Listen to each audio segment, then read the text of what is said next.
Well, the Lee County Black History Society has a brand new exhibit you can experience during Black History Month, which starts today.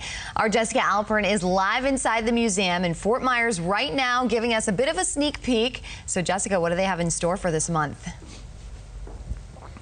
Yeah, good morning. So you guys are actually going to be getting a sneak peek. This is going to be the first look at the new exhibit. I'm standing in part of it right now along the hallways here inside of the museum. Now it's called Civil Rights Movement to Black Lives Matter. I have Chairman Charles Barnes out here with us this morning.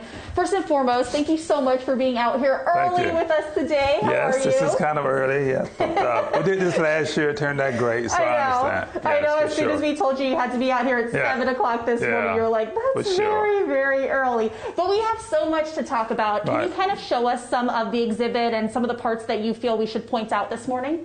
Yes, well, you know, beginning of Black History, every Black History Month, we sort of decided to come up with a theme. So the theme this year was it continues the civil rights movements towards Black Lives Matter because of the significance of Black Lives Matter and sort of what took place around Black Lives Matter. So if you don't talk about the civil rights movement, I would definitely talk about the Civil Rights Act of 1957.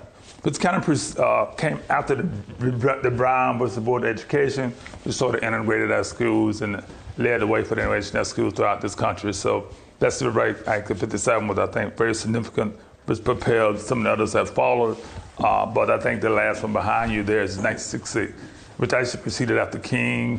And it's Civil Rights Act of 1968 actually was a landmark decision because it really did address the title 18, which kind of was the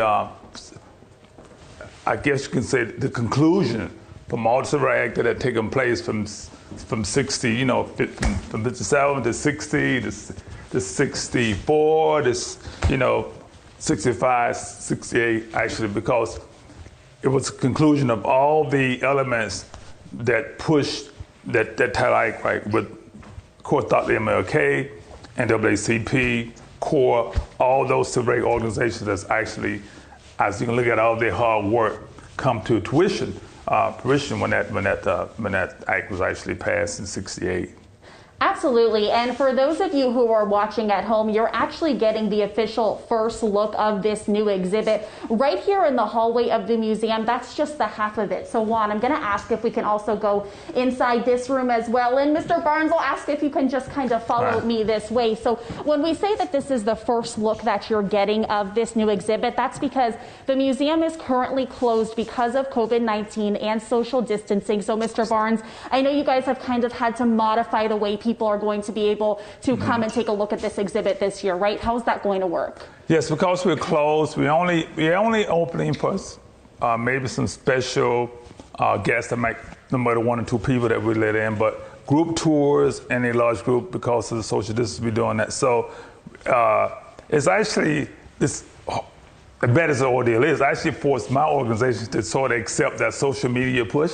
So we actually have a social media person that's actually coming in, filming everything we're doing, going to put it on Instagram, Facebook, you know, whichever social media outlets you can use, she's going to place it out there so you'll be able to look at it from that point of view. Absolutely. Yes. And I actually asked Betty before this hit, she said that the first video is going to be released on Thursday. So this really, again, just a sneak peek look before that first video is posted. We're going to have plenty more coverage. We'll be speaking with Mr. Barnes throughout the morning. So stick with us. For now, reporting live in Fort Myers, Jessica Alpern, Fox 4. We are looking forward to it, Jessica. Thank you very much.